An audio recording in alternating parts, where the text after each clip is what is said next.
So, guys, I want to talk about AEW, and AEW All Out is coming up. And it's roughly like 3 weeks away, so they have like six more shows.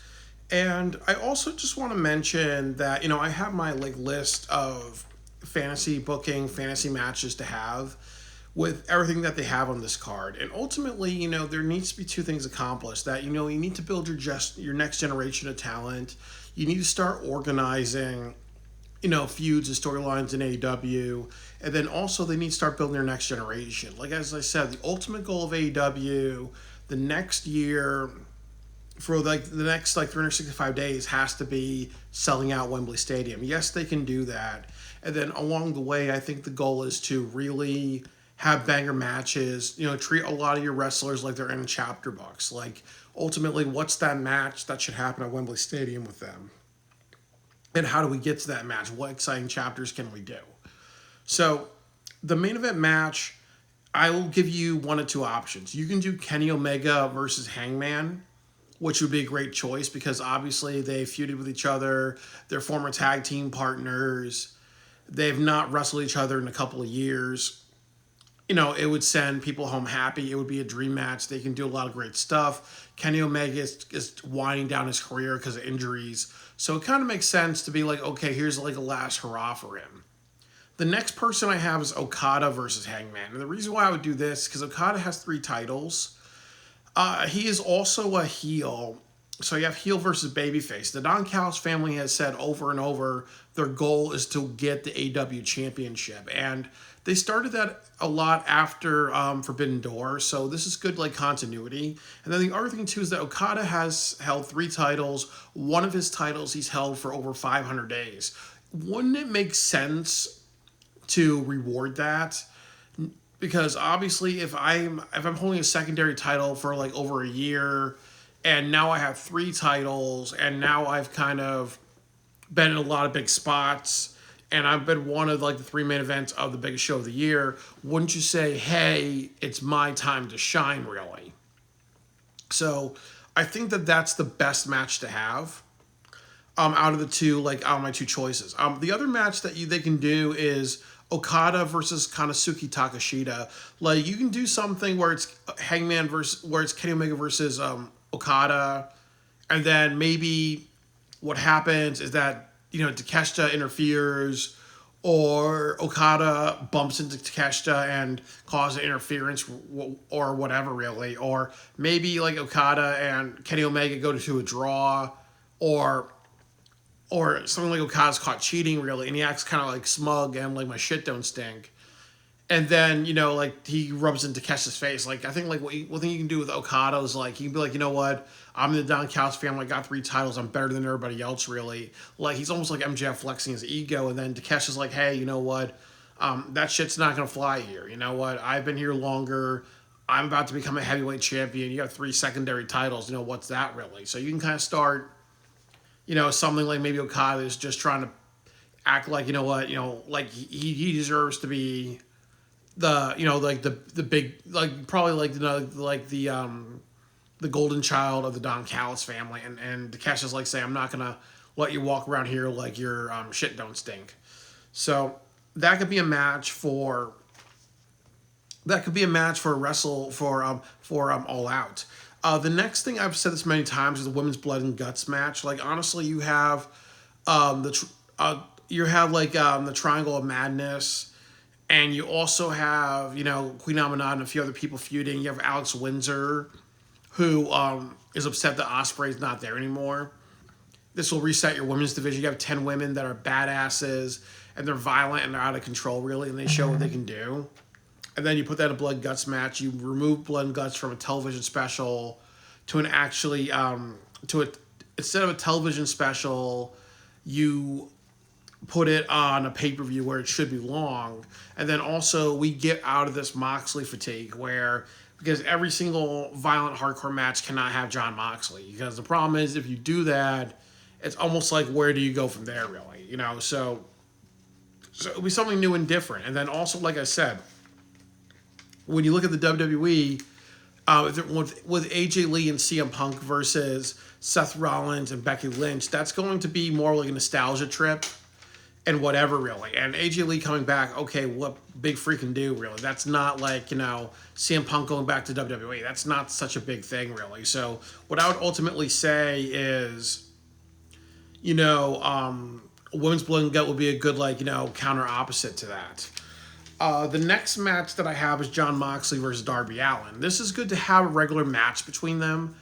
You can save maybe a more hardcore match, or even if you want to do a exploding barbed wire death match and change the rules so you can have it indoors instead of that big explosion you would see. Because Wrestle Dream, would you want to have an exploding barbed wire death match? Because obviously that is true to Japanese hardcore wrestling. So you could have the match here where they don't actually go the hardcore route to show that they have some self-control, really. So I think that would be a good match. That's more likely going to happen. FTR versus Adam Cole and Christian Cage. Nothing more needs to be said about that, except that, just to reiterate, obviously this is a story that they're telling. You can turn Adam Cole and Christian Cage into a tag team and have them face, a tag team that's believable for them to beat, really. So we will, like I said, if you make Roosh and you make Roosh and Sammy Guevara the tag team champions, or you make them the Ring of Honor tag team champions, you can do it Copeland and Edge, or you can kind of do somebody else really, versus them. But to kind of make them a tag team in the tag team division right now would be the best thing. The next match you have is the Ops versus the Hurt Syndicate and Ricochet and the Gates of Agony. So the reason why I want to do this is a couple of things. That you can have a triple match for a triple tag team match for the trios titles. And the reason why you would do this is because I want to see Hobbs and Lashley get into the ring with each other. And that way you can set up Bobby Lashley versus Powerhouse Hobbs at Wembley Stadium. I think that's the match to have.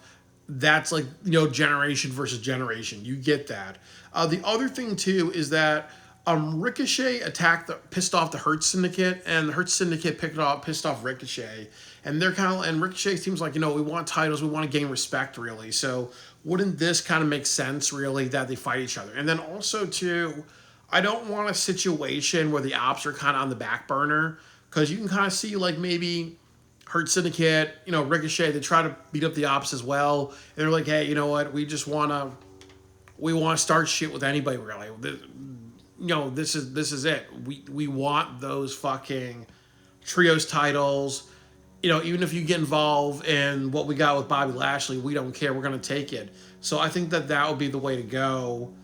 And then also, too, Samoa Joe is a draw, really. So you have, 9 people. You have Samoa Joe. You have Bobby Lashley, MVP, Shelton Benjamin.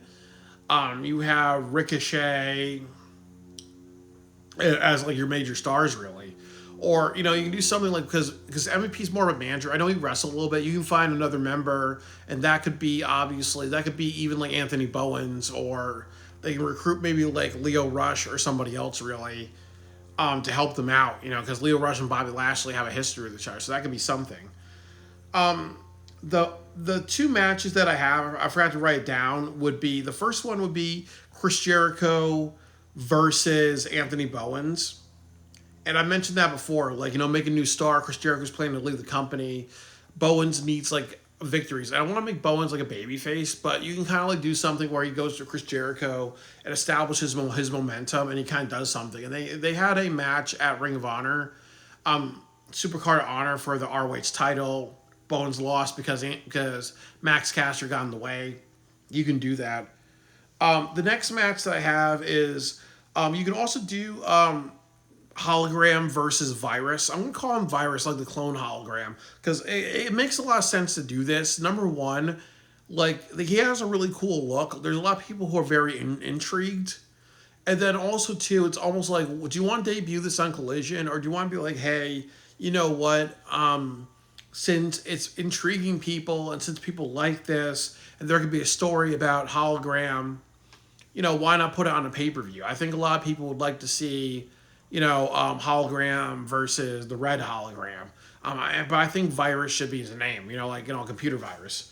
The next match that I have on my card is Brodito versus Wardlow and Josh Alexander. The reason why you do this is because it makes a lot of sense to turn a few members of the Don Callis family into a tag team. It makes a lot of sense to do that because obviously there's so many people. You can even do something like say, hey, they all hold the tag team titles, but you're gonna get two members of the Don Callis family, and you don't know who it's gonna be. That could be interesting. That's never happened before in professional wrestling. And then another thing too is that obviously these are bad guys versus good guys. These are bad guys versus good guys. The other issue thing about this is that Brody King is a powerhouse wrestler. You have Wardlow and then you have Josh Alexander. It makes a lot of sense to have powerhouse versus powerhouse because what they've been doing with AEW is that if you're a powerhouse, if you got big muscles, you don't go as far really. So you could do something like Brodito versus Wardlow or Josh Alexander. Another option is that you can do Brodito versus Nick Wayne and Luchasaurus because you have powerhouse versus High Flyer with both sides. Another match you can do with Chris Jericho, I'm going to throw this in there, is Chris Jericho versus Big Bill. Because a lot of people were talking about that and there's story with that, so you can do something. I was thinking about Athena versus Toni Storm in a street fight. And the reason why I would do this is because I've always wanted to do this, which is what should have happened is Athena should have beat Mino Shirakawa. He should have bled her, took it too far, or she could just easily beat the shit out of Mino Shirakawa on television, or have a couple other women beat the shit out of her as well, or like a gang beating on her, and put her in the hospital. And then what you do is you have Toni Storm saying we're gonna have a street fight. It's like the last bitch standing, and then you make Athena the women's champion because you have to give Toni Storm people that can defeat her, or else she's gonna be like she's gonna be like Hulk Hogan in the 1980s, where it's almost like who can actually defeat her or whatever, really, So getting to Athena versus Toni Storm will be good. Bad idea, but you can do Athena, Toni Storm, and Mercedes Moné, like they're like triple threat. All their titles are on the line, winner takes all. But I understand why you don't do that because you may have Mercedes 12 belts or Mercedes like 11 belts. So it kind of gets to a point where it's just a little too much or whatever, So, but that'd be a good idea. It would be very compelling. It would just be a really cool thing to watch. The next match is Mercedes versus Alex Windsor. And I think that you can do that as well, really. Like, again, I'm not sure why they're doing this next week. It makes no sense. They should easily be doing this at the pay-per-view. Like, build some matches for that. Like, there's some story between them. Do it. MJF versus Mark Briscoe. They've been feuding with each other. They both can talk well on the microphone. They can do some compelling shit. They can just have a match. They can accidentally just bloody each other, take it really far. You're going to have something good there. The next thing you do is Josh Alexander. And one thing I want to do is Josh Alexander puts his Maple Leaf Championship on the line, really. And that's my last thing. Because the thing about the Don Callis families, a lot of them have won titles in other companies, like Takeshita winning the G1 tournament. And Josh Alexander is the Maple Leaf professional wrestling champion. So you can do one of two things. Number one, you can have somebody on the AEW roster challenge him. And I've had, Anthony Bowens as somebody. You can also do Nigel McGuinness, Daniel Garcia, or Luchasaurus. Because the reason why I do Luchasaurus is just because, you're utilizing him. You're not saying, okay, you just lost, you go away. The next thing you can do is Daniel Garcia, because it seems like he may turn heel. So there's something to be said about that. And I believe he had a match with Don Callis' family, so it could be just like maybe initiation type of thing. The next person you can have a match with is Nigel McGuinness, because Nigel McGuinness and Daniel Garcia look like they're about to break apart, really. And I think that, quite honestly, wouldn't this be a thing to do, really? And then Daniel Garcia versus Josh Alexander would be a great match. They're both technical wrestlers. And then the other thing, too, is that Josh Alexander, He needs to have matches. He has a lot of potential. Like I said, he was the TNA champion for over a fucking year. He had really great matches. He had a lot of bloody hardcore matches. He did everything really. He did hardcore stuff. He did regular stuff. He fell off of ladders. He did a lot of just crazy shit really. So I think with what I'm trying to say is that do not like treat him like an afterthought. Like do not put him in tag teams. Like make him a bigger deal. If he and then also too, you're in Canada. Wouldn't it make sense to have a defense with your Canadian title really? So I gave you like at least like 20 matches that could happen on the show. Like honestly, pick like maybe like 8 or 9 of them. Have a really great show. Do something good. And I'm very, very sure that if you do something like a women's blood and guts, like I've been saying many, many times, is that it resets your women's division. And I think with a lot of these matches, you get to dream matches like Takeshita versus Okada, Mark Briscoe versus MJF, Bobby Lashley versus Hobbs, and a lot of other things. And a lot of these kind of encapsulates a lot of the feuds and stories and things that are going on right now because you have to make sure that that honestly nothing's going to waste really. So I really just